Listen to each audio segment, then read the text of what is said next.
Well, this is a really good question. And first of all, and thank you for saying you're doing the work. That's so important.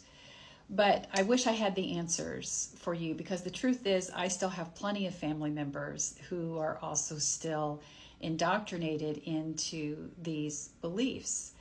But especially for those from the silent generation and the boomer generation, we were just deluged with this indoctrination. It not only came from our education, it came from our familial and our religious indoctrinations that convinced us that we are morally and spiritually superior than everyone else.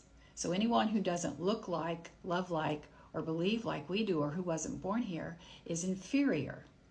And then when you compound that with a fear-based theology, and that somehow our rights are a pie and only so much can go around, and anybody who is asking for equal rights means that we have to give up something, which again is part of that indoctrination. If you can continue to convince people that they have a reason to fear other people, then you will convince them to continue to support policies and politicians who are working to continue this system of oppression.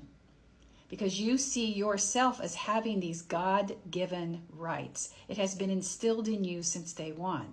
So then you're sitting and you're watching Fox News all the time and TBN and all these other places that convince you that this moral majority, if you will, from the Jerry Falwell era, is still very much a part of your identity. And everybody else is a threat to that. Now, there is hope, because people are deconstructing from it all the time. Maybe not all the way, but to the point where they are starting to see that even Trump is a threat, that even elements of Christian nationalism is a threat.